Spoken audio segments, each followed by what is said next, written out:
우리가 함께 살펴볼 하나님의 말씀은 시편 106편 1절에서 12절까지 말씀입니다. 시편 106편 1절에서 12절까지 말씀입니다. 제가 하나님의 말씀을 봉독하겠습니다. 할렐루야. 여호와께 감사하라. 그는 선하시며 그 인자하심이 영원하미로다. 누가 능히 여호와의 권능을 다 말하며 주께서 받으실 찬양을 다 선포하랴. 정의를 지키는 자들과 항상 공의를 행하는 자는 복이 있도다.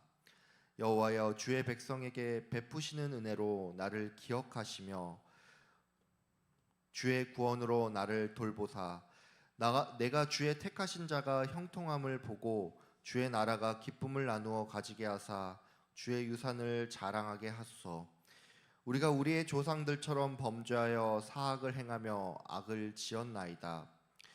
우리의 조상들이 애굽에 있을 때 주의 기이한 일들을 깨닫지 못하며 주의 크신 인자를 기억하지 아니하고 바다 곧 홍해에서 거역하였나이다. 그러나 여호와께서는 자기의 이름을 위하여 그들을 구원하셨으니 그의 큰 권능을 만인이 알게 하려 하심이로다. 이에 홍해를 꾸짖으니 곧 마르니 그들을 인도하여 바다 건너가기를 마치 광야를 지나감 같게 하사 그들을 그 미워하는 자의 손에서 구원하시며 그 원수의 손에서 구원하셨고 그들의 대적들은 물로 덮으심에 그들 중에서 하나도 살아남지 못하였도다. 이에 그들이 그의 말씀을 믿고 그를 찬양하는 노래를 불렀도다. 아멘. 오늘은 말씀이라는 거울 앞에서라는 제목으로 함께 말씀을 나누도록 하겠습니다. 이번 주부터 이제 다시 시편을 보고 있는데 어제까지 살펴본 시편 105편과 이제 오늘부터 이제 보게 될 이 시편 106편은 이스라엘의 역사적인 사건을 이제 시의 배경으로 하고 있기 때문에 역사적 회고시라고도 불립니다.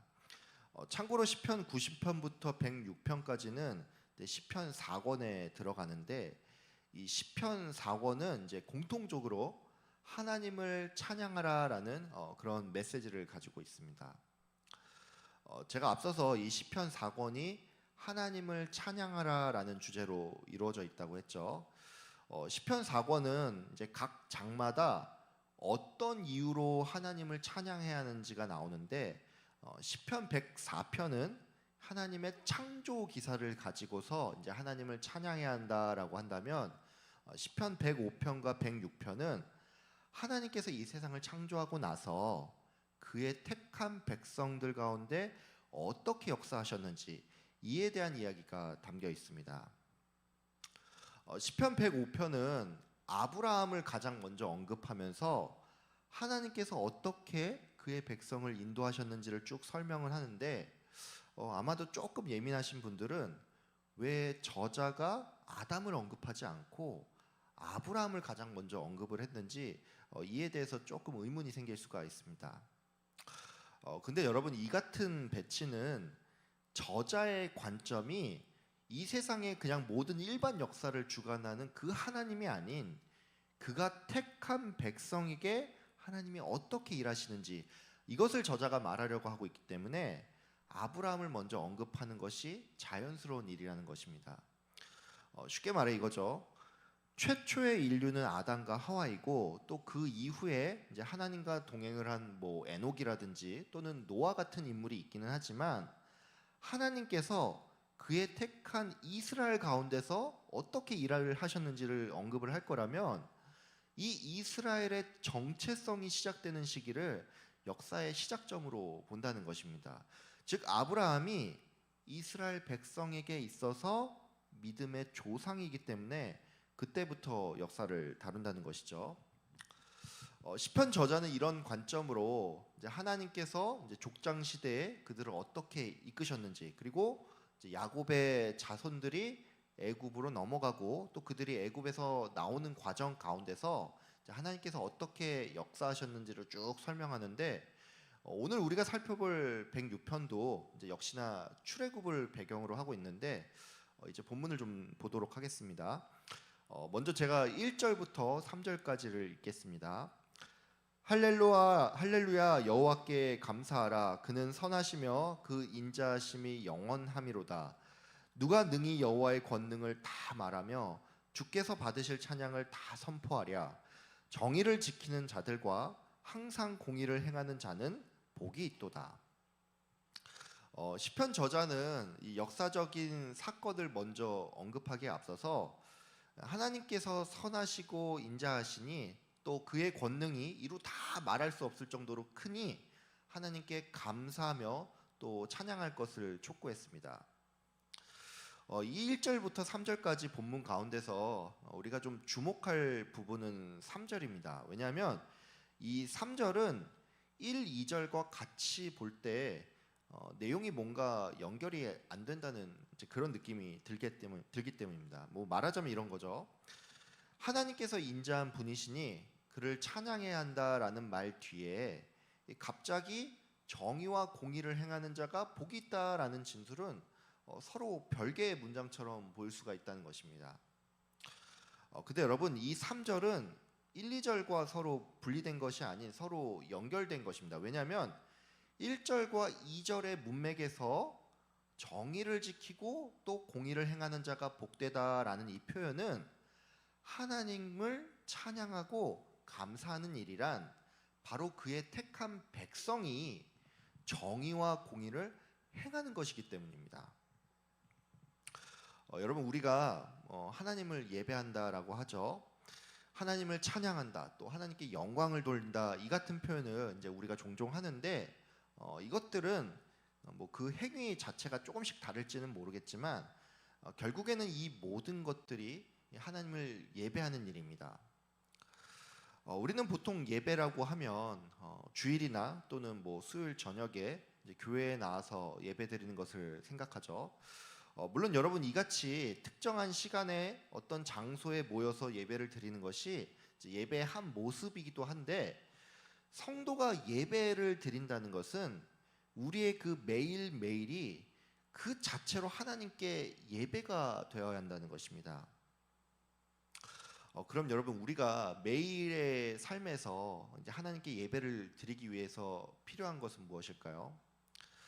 이거와 관련해서는 굉장히 이제 많은 이야기를 할 수가 있지만 이제 오늘 본문만 관련해서만 말씀을 드리면 우리가 정의를 지키고 또 공의를 행하는 이것이야말로 하나님을 찬양하는 일이고 또 하나님께 예배가 된다는 것입니다.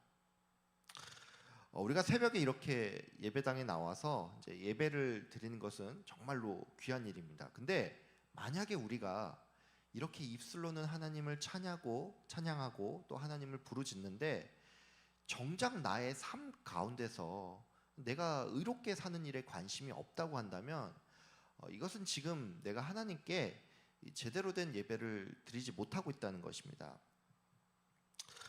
이사야 1장에 보면은 성회와 아울러서 너희가 악을 행하는 것을 내가 견디지 못하겠다라는 표현이 나오는데, 여러분 그렇습니다. 나의 삶이 하나님께 드리는 이 거룩한 산 제사가 되기 위해서 우리는 모두 이 나의 삶 가운데 정의를 지키며 또 공의를 행해야 한다는 것입니다.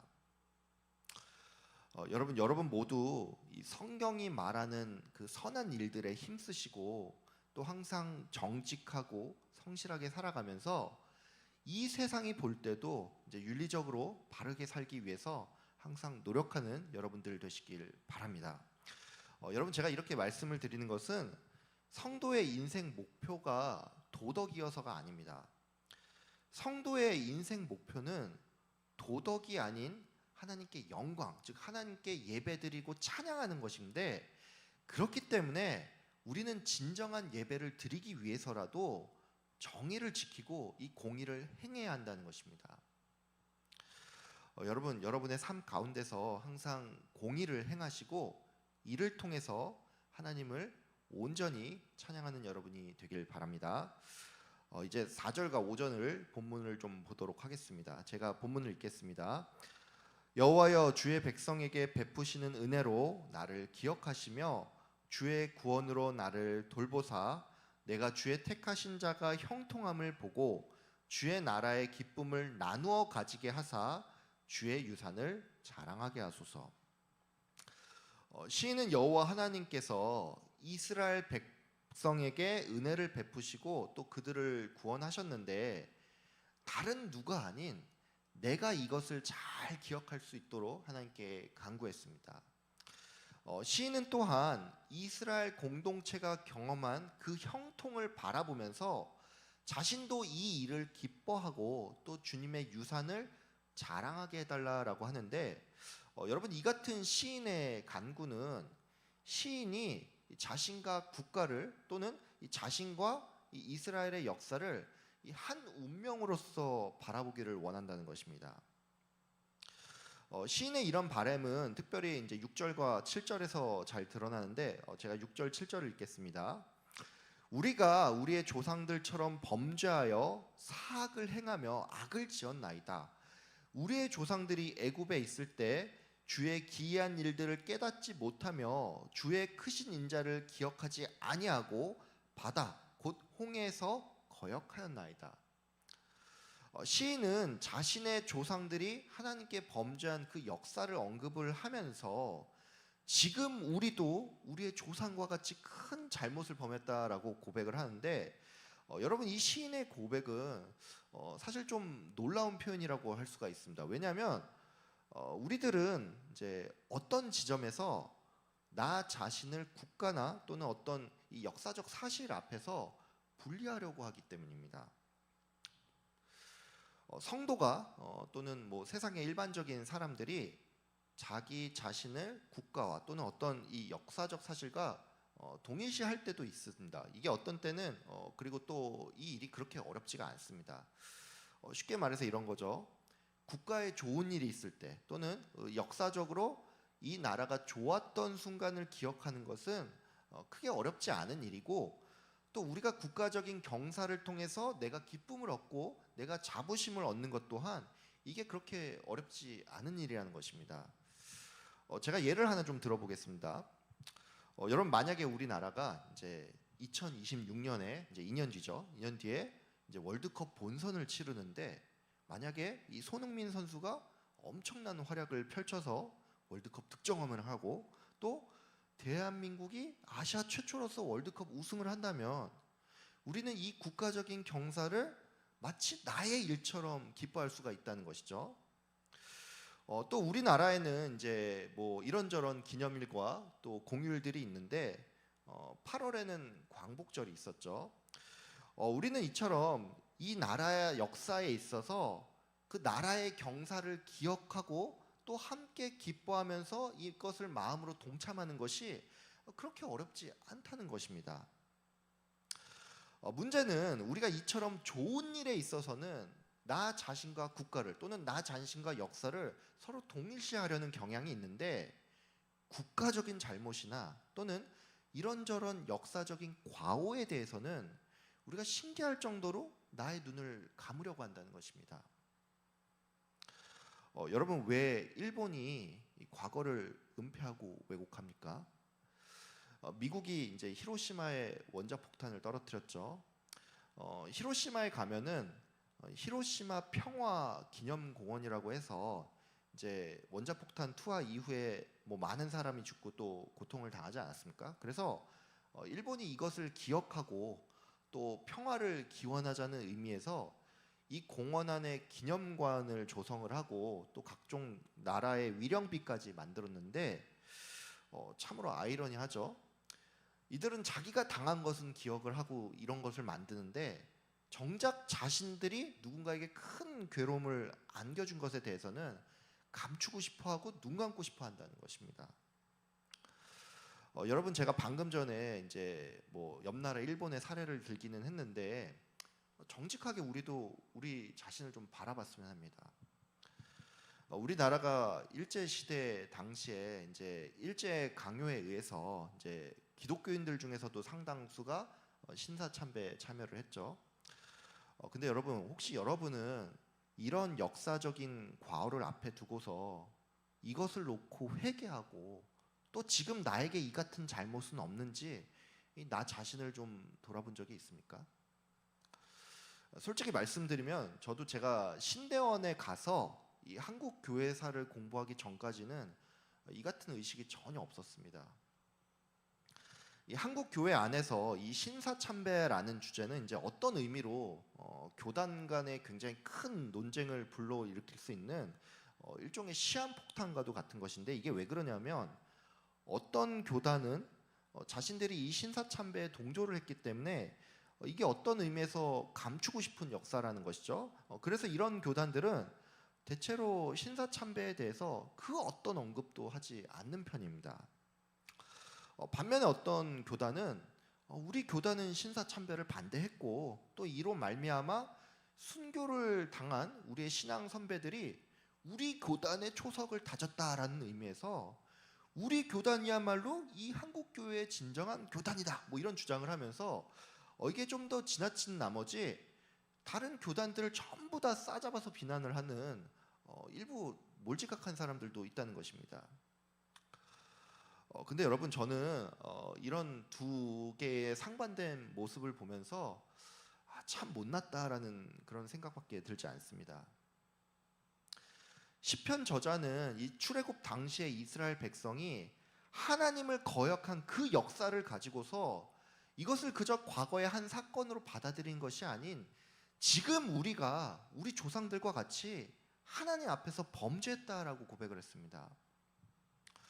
여러분, 엄밀히 말해서 시편 저자는 이 출애굽 시대의 사람이 아니기 때문에 딱히 잘못한 것이 없는 사람입니다. 근데 이 저자는 이스라엘이 저지른 과거의 잘못과 또 자기 자신을 바라보면서 이 둘을 분리시키지 않았다는 것입니다. 즉, 시인은 민족의 과오와 이 역사적인 사실 앞에서 자신의 잘못을 바라보고 또 회개의 자리로까지 나아갔는데, 이것이 바로 성도가 가져야 할 자세라는 것입니다.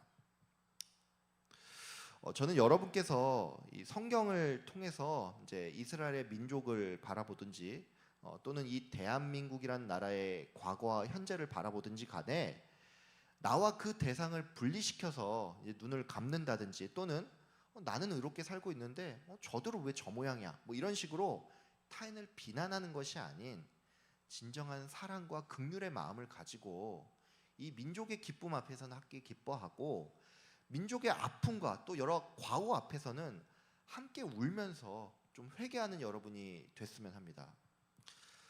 여러분, 근데 이 긍휼의 마음이라는 것은 내가 이것을 다짐한다고 해서 뭐 그날부로 갑자기 생기는 게 아닙니다.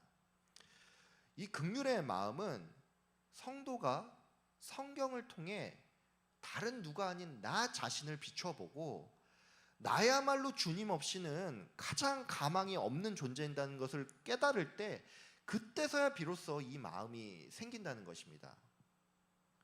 이 로마서 15장에 보면은 무엇이든 전에 기록된 바는 우리의 교훈을 위하여 기록이 됐다라는 그 말씀이 나오죠. 또 고린도전서 10장에 보면은 그들에게 일어난 이런 일은 본보기가 되고 또한 말세를 만난 우리를 깨우치기 위해서 기록되었다라는 말이 나오는데, 여러분 그렇습니다. 말씀을 읽을 때 이 말씀으로써 다른 누가 아닌 나 자신을 좀 비추어 보시고 이를 통해서 참된 주님의 교훈을 얻고 또 회개의 자리로까지 나아가시는 여러분들 다 되시길 바랍니다.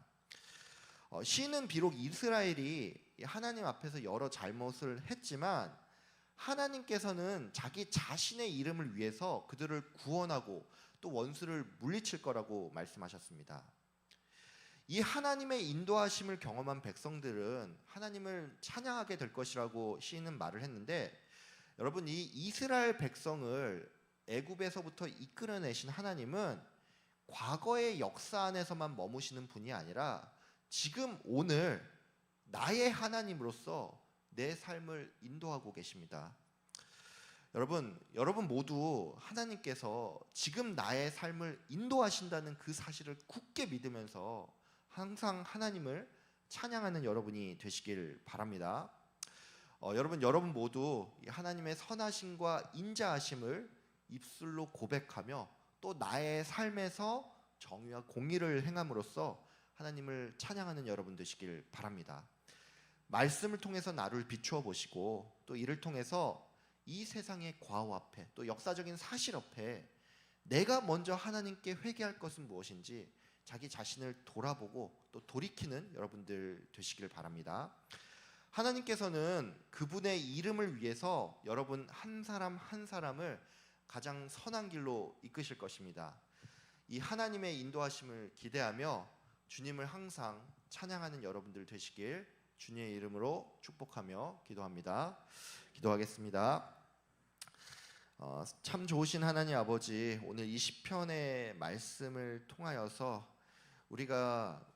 우리에게 주어진 이 성경 말씀과 또 역사 앞에서 또 나라 앞에서 어떤 반응을 가져야 되는지 또한 깨닫게 하여 주심 감사합니다. 아버지 하나님, 우리는 나 혼자 예수님을 잘 믿는다고 되는 것이 아니고 나 혼자 의롭다고 되는 것이 아닙니다. 아버지 하나님, 우리가 이스라엘 민족의 그런 과오들을 바라볼 때 시편 저자가 자신의 잘못을 바라보고 회개의 자리로 나아갔던 것처럼 우리들 또한 성경을 통하여서 내가 교훈을 얻고 나의 잘못은 무엇인지 바라보는 자가 되게 하여 주시고 또 이 나라와 이 민족을 생각하며 이것을 분리시키는 것이 아닌 정말 나라를 사랑하는 마음과 또 이 민족을 사랑하는 그 긍휼의 마음을 가지고 민족의 잘못 앞에서 우리가 먼저 회개할 것은 무엇인지 눈물 흘릴 것은 무엇인지 생각하며 또 회개의 자리로 나아가는 우리 모든 성도님들 될 수 있도록 주님 인도하여 주시옵소서. 아버지 하나님, 우리가 매일매일 말씀 앞에 살길 원합니다. 말씀을 늘 가까이 하고 말씀으로 나를 비추어 볼 수 있게 허락하여 주시고 그를 통해서 힘을 얻고 주님의 인도하심을 경험하는 우리 성도님들 될 수 있도록 주님 복을 내려 주시옵소서. 감사드리며 예수 그리스도의 이름 받들어 기도드립니다. 아멘.